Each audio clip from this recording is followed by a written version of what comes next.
You see how percussive his style is as he's hitting all of those beats in the music? Even decades later, it still feels fresh and interesting. Yes, yes, yes, yes! Oh my god, that combo at the end is so hot. We have to watch that again. Drex here from Drex Factor Poi, sharing with you the love of poi spinning and flow arts to benefit your body and brain. And today, I am taking a look at one of my very favorite poi spinners and sharing with you what I love about his spinning. But there's a twist coming. Before we dive in, I just want to give a quick shout out to the friends of the channel. Big thanks to Dark Monk, Flow DNA, Flow Fests, Flow Toys, Juggling Calling, Pyroterra Light Toys, Spinballs, and Ultrapoi for helping to make the videos on this channel possible. You can learn more about all these amazing companies and the work that they're doing to support flow artists like yourself by checking out the links that I've got down in the description of this video. And a special thanks to the first non-business friend of the channel, Johnny Howard. Thanks so much for your support, Johnny. So, apparently people really liked my last Reacts video where I talked about Russian poi spinner Ivan Melgorbanov, and lots of people asked me to do reacts to other videos as well.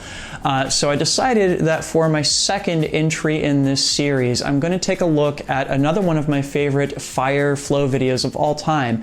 That is G's performance at San Francisco Decom. And specifically, I'm going to take a look at it because G did the exact same choreography in another performance with LEDs. I want to look at these two performances back to back to show why fire performance and LED performance are two very, very different creatures.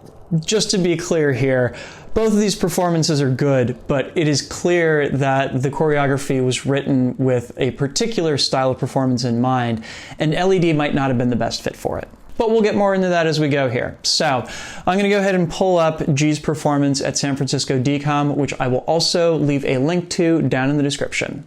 So the good thing about this video is that it's only about 3.5 minutes long, so it's not going to take us too long to get through it. Let's dive in here.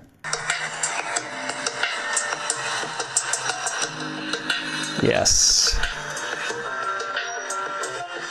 So I'm going to pause this right quickly just to point out that G's style in opening this up is almost the polar opposite of Mel's from my last Reacts video, in that he's basically starting it off doing all pendulums or moving the poi as little as possible. He's kind of working his way up to more involved movements. It's a really, really cool way to kind of slow play the audience and build them up to a bigger crescendo later on in the performance. Nice. So that was our first introduction to what I think is kind of like the signature element of G's poi spinning style, which is plane breaks. That was something that G really cultivated to a point where, even though it existed before him, everybody after him wanted to learn how to do it. I also got to say, I love how he's built up to body tracers, anti-spin flowers, and extensions from the place where he started in. Notice too how he's using the whole stage. Oof! You see how percussive his style is as he's hitting all of those beats in the music? This is actually something that I think that I definitely borrowed from him in my own style. A lot of the poi spinners that I've been influenced by over the years, from Nick Woolsey to Mike Parisi, all have styles that are built more around keeping the poi flowing, whereas G has this vastly more staccato style. And for anybody who has looked through my own flow videos, you will know that my style is also quite staccato. And one of the reasons is that I saw the ways that G was hitting the accents in this music and looked at that and said, I want to do that too. I love how he slowed it down there with the music. Yes. And now he's building us back up. Notice how these big languid movements here totally work with the feeling of the music and feel a lot more flowy than the staccato style that he was doing before. Yes. Love the work with the stalls there. Oh! Oh my god. See, here's the thing. You could drop these into a performance today and it would still look relevant. It would still look awesome. It really amazes me when I see the work of artists that are able to put together something that is so timeless that, you know, even decades later, it still feels fresh and interesting. Nice. Yeah. That was lovely. So what's great about this moment, he's using stillness to draw out the tension of the performance for the audience. Because his style has been so active and there's been so much spinning and so many stalls and so much start and stop and everything, by slowing things down in this way, it adds a contrast. It adds something new for the audience so they don't get burnt out on the constant, really intricate combos. It's really, really good. Yeah, nicely done. We also can't forget that G is not just really well known for doing amazing plane breaks, but also for doing awesome body tracers. Oh, he shortened up his poi as he was doing it. That was lovely. Yes, yes, yes, yes! Oh my God, that combo at the end is so hot. We have to watch that again. I just love how it accents every single beat of that fill at the end, and it just like it's like that final percussive moment to bring everything home, and it just is so good in context. I love it. All right, so clearly you can tell I truly love this performance, and it also clearly had a huge impact on me. A lot of my own performances are kind of structured in a similar way, and I try and find a lot of the same dynamic shifts. But he also tried the same idea when it came to LED poi. So let's see how that version worked out. All right, so this video is G spinning at Spin Festival in 2010. This was the very next year, so there's a lot of similarities here. It's very clearly the same choreography. And we shall see how it works with LEDs. So, one thing I want to point out right away that is clear from the drop. So the LED poi he's using, I think, are crystal poi, the old flow lights from Flow Toys.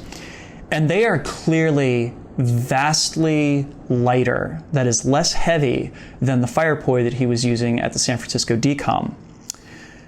Watch as he does his pendulums, because what you're going to see is that the weight is really important here. A lot of the stuff that he's used to doing with pendulums here in the beginning of his choreography works vastly differently now that he's dealing with lighter poi.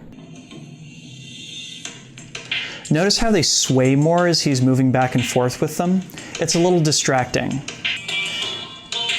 And he's having to move these pendulums further back and forth to take up the same amount of room, well, to take up the same amount of time, really. The reason being, the heavier poi take longer to move from side to side, so he's having to really sweep further back and forth with his hands in order to keep tempo. All right, so we saw our first plane break. And from here, you can probably already see one of the big problems with doing this choreography with LED. When you go into a plane break, and we'll see this a lot with body tracers, the orientation of the poi with the body is really important.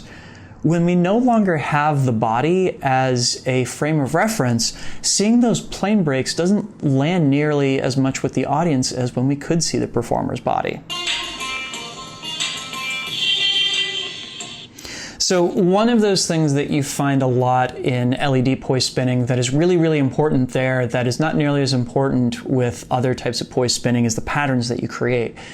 If you're not creating patterns with the LED poi, and especially if the performer is not well lit, then there's not a lot for the audience to grab onto. Wherein, when he was spinning fire, every time G kind of like paused for a break or did one of these plane breaks and everything, it was something that added a really great dynamic to his choreography. In LED, it just means that the patterns have stopped for a second, and that sometimes creates problems with the pacing of this performance.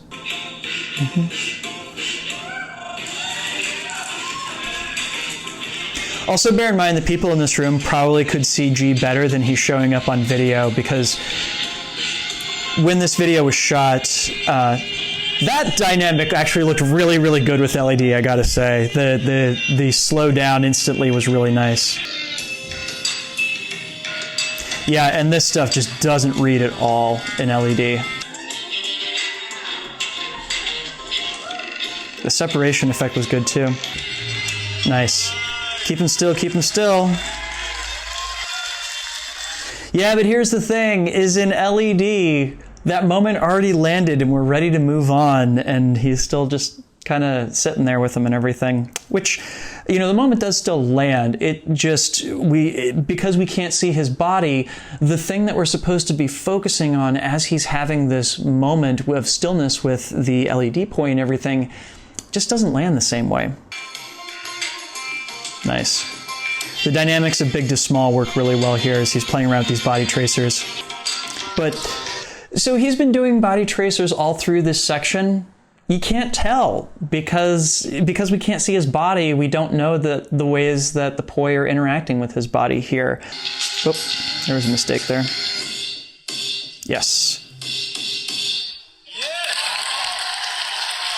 And as much as I like that combo at the end, once again, it just doesn't land the same way with the LEDs. We've already seen them really rapidly moving around at other points during this performance, and hitting the accents is good, but without being able to see his body there to anchor it, it just doesn't land the same way, you know? I will also say, just to put it out there, like, if they had left the lights up for that performance, so we could have seen his body as easily as we could see the LED poi, which I know the reason they did that was so that people would be more easily able to see the trails on his props as he was spinning and everything. But the trade-off was that the thing that makes all of the plane breaking and body tracers look so cool, that is the poi's relationship with his body, just doesn't read as well. So what is our takeaway from these two videos? Is it that Drex is a mean old cynical man and that he hates all LED spinning? No, it's not that at all. I love this performance. I think that this is some of the most amazing choreography I've ever seen done in the poi spinning community, and the fact that he did it more or less exactly the same in both of these stage performances and did so with either minimal or no flubs tells me that this choreography was really well practiced and really well prepared, and I think it lands fantastically. The point I'm trying to get across here is that LED performance and fire performance are two completely different formats, even though you're using the same prop for both. When you're writing your own performances, make sure you're keeping in mind what format you're writing those performances for. That way, you can create the performance that is best suited to that particular format. And please go check out both of these original videos, because both of these performances are absolutely excellent, and as much as I am splitting hairs on them, I am a huge fan of both of them. I just think the LED one probably could have been staged a little better with the resources that they had there. So do you have a video, classic or otherwise, that you would like me to react to? Please let me know down in the comments, and I may put together a react video on the video of your choice. In the meantime, if you got anything out of this video, please make sure to like, comment, share, and subscribe to help other people find it, as well as help my channel grow. And finally, just a huge thank you, because this video would not be possible without the kind contributions of these amazing folks right here.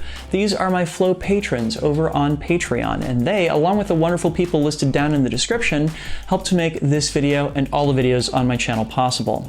If you would like to sign up to support the work that I'm doing, sharing the love of flow arts and poi spinning with the wider world, and helping people connect with their brains and their bodies as creative individuals, you can do so by heading over to patreon.com/DrexFactorPoi and signing up. There you can get early access to all of my content, as well as a say in what topics I tackle in the future, plus some great extras and behind the scenes content as well. So go check that out. Please and thank you. What did you think of my analysis of G's performances? Am I just a mean old man here? Let me know down in the comments. Let me know what do you think of G's style, and what do you think of his very clear influence on my own style as well? I would love to know. I will also include a link down in the description to a playlist of other Reacts videos, as well as on the screen if you happen to be watching this video on YouTube. Please make sure to get out and flow today. It's good for your brain and it's good for your body. And I will see you with a new tutorial on Wednesday. Peace.